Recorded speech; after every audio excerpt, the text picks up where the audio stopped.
As we look back on 2018, it's easy to focus on the tensions and the troubles, but we did witness something between the United States and China, and that was on the subnational level.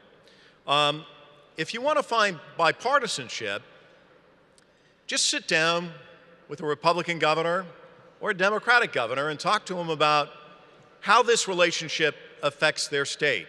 And I had the opportunity to do that quite a bit this year. I talked to Governor Asa Hutchinson of Arkansas, and Governor Matt Bevin in Kentucky, and Governor John Hickenlooper in Colorado. All of these governors recognize just how important this relationship is. And really, in many ways, they're helping to keep the glue together, so to speak, between this relationship. Now, they're anxious for a breakthrough in the trade negotiations because, as you know, they see the relationship and its benefits in real ways. And one man who knows this and sees it firsthand is a man who knows the thinking of these governors and works with them closely. Ladies and gentlemen, Jim Reynolds, the chairman and CEO of Loop Capital, is going to join us, and he's going to talk to us about that relationship. Thank you so much. You know, I was watching the video scroll across, and I kept seeing myself up there. I don't know, maybe about the 10th time I saw it, I said, you know what? If I see that guy one more time, I've had enough of him. And I don't know if you guys felt that, but it was enough's enough. Let's let Jim Reynolds take a rest. But I do want to just say a couple things. First of all, it's a privilege for me to address my friends here at the CGCC. Also, Mr. Xu, who I've developed an amazing relationship with over the years. Raymond Chow here and Cafe from BOC Chicago. I had a prepared speech, but as I listened tonight, and as I had a chance to interact with so many of my wonderful friends that I've made amongst the Chinese business community over the last few years, I thought it might be best to not give my speech, but speak extemporaneously on a couple of points. I first went to China in 2009 with then Mayor Daley in Chicago. I'm from Chicago. And Hu Jintao was president at the time. And Hu Jintao had a very special relationship with Mayor Daley, and particularly his brother, former Commerce Secretary Bill Daley. So myself and a few business guys went there, and we received a presidential welcome. When we drove down the highways, they actually shut down the highways, and our cars were the only cars that drove. And on the streets, they pretty much shut down the streets. Now, at the time, in 2009, I did not have a good appreciation for how big a deal that was in China. But as I've been back several times, since then, traffic is a major ordeal. And to have done that was amazing.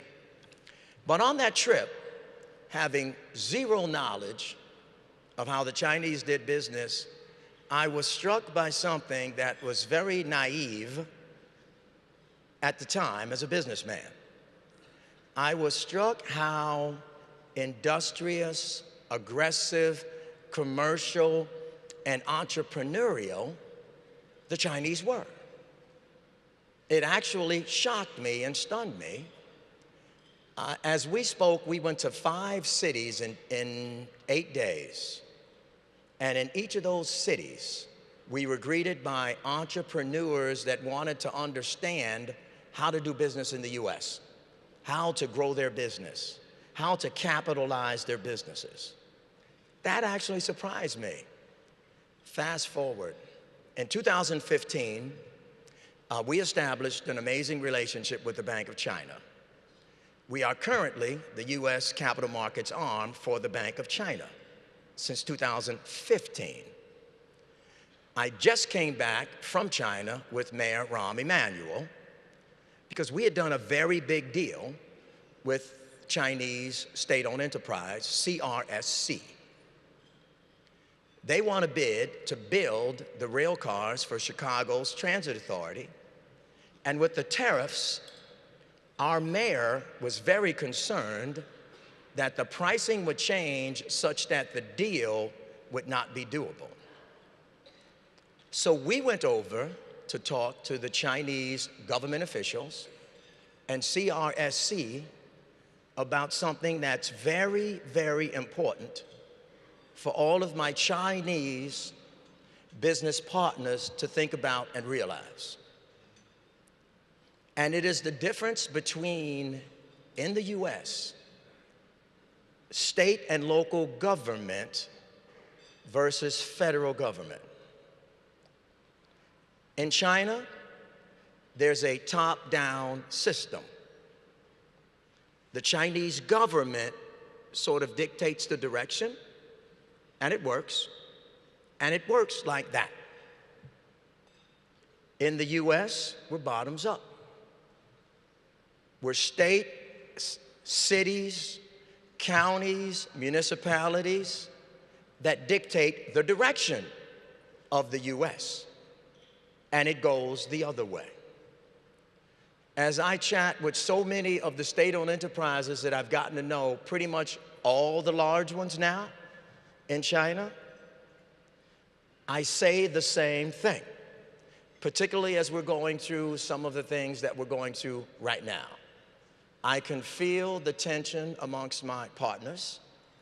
I can feel the angst amongst my partners about what's going to happen now, and in this particular time, and in this circumstance, how do they react and do business?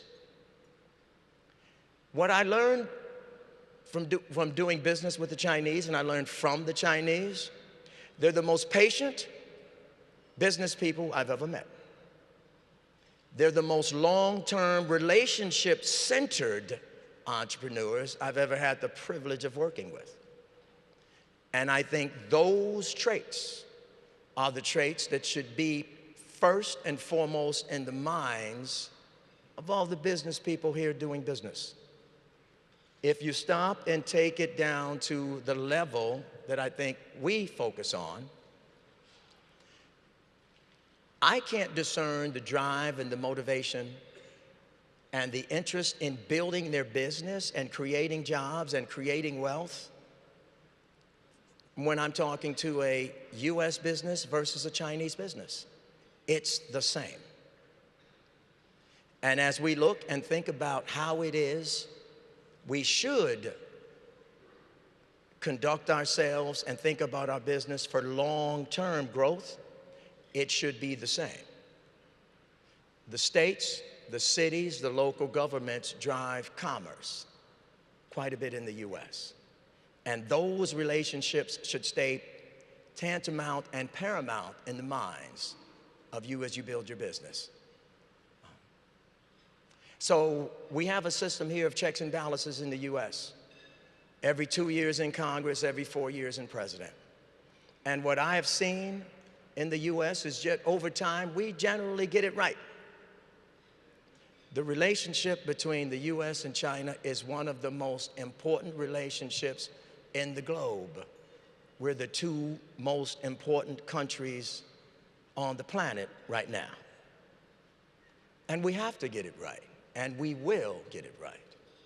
So I would say to my colleagues, let's stay the course. Let's continue to build our business. Let's continue to do the things that CGCC really promotes and does. And as I look around this room and I look at the goodwill in this room and the interest from all the folks in this room, I am very encouraged that long term, we're going to get back to doing business and working together and growing our businesses together. So thank you so much, and it's a pleasure to address you tonight. So.